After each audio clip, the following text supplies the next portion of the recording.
سڵاوتان لێبی لە شەریکەی نیسانم بزانم نیسان ڕووگ سەری چەندە تەماشایانکەین.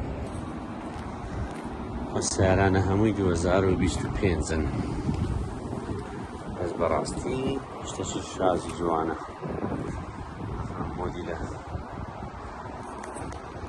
مێدەی مۆدیلەم نەبینی جوانە.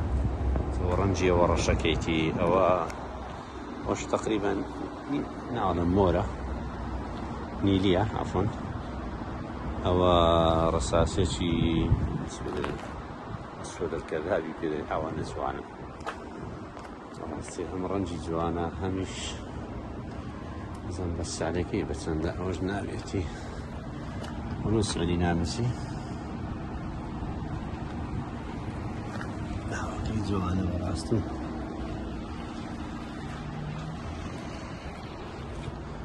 شتەکەی زۆر جوانە.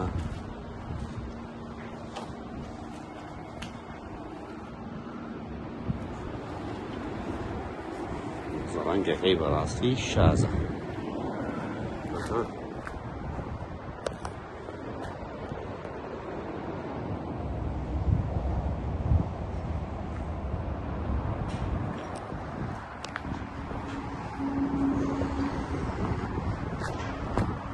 مۆدیلی 2025-ن.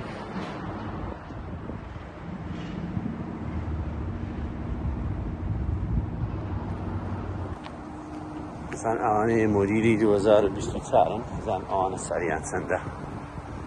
ئەگەر ئەو 25-زانیان نووسی بوو لەسەر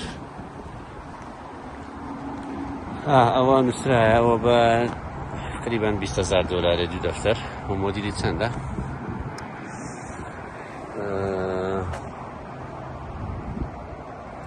نێت کۆست نازانم بەسی چییە، بەڵام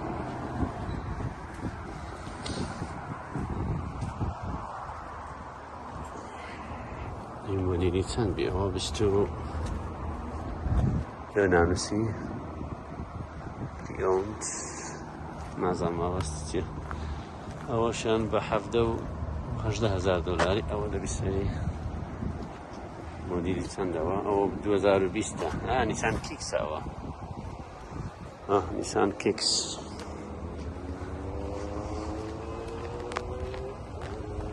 ئەوەش ڕووگە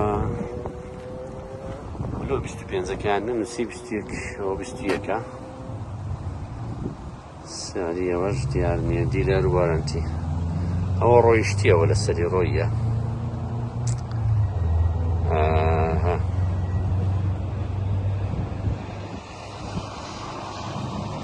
هەرحاڵ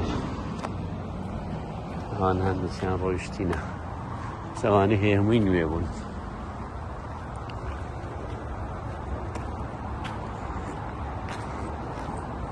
نیسان کیکسە. هەربەت چێیەکەی ڕادیارە نیسان کیکسە.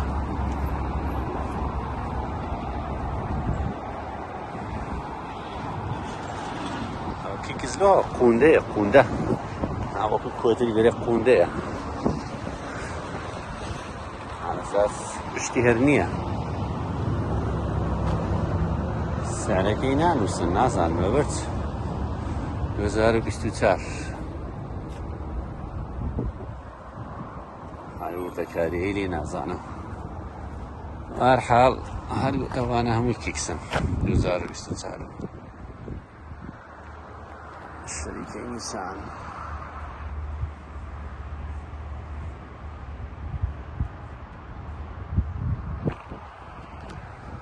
ئەوە ڤیدیۆیەکی زۆر سەریع و خێرا بوو. ئەز ئەو ڕووگە 25-زانە شتێکی جوان بوو نایابە.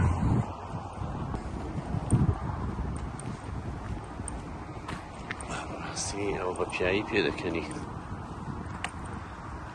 ڕەنگەکەی زۆر شازە. زای ناوی چی؟ ئەگەر ناومان پێشاندا باشە.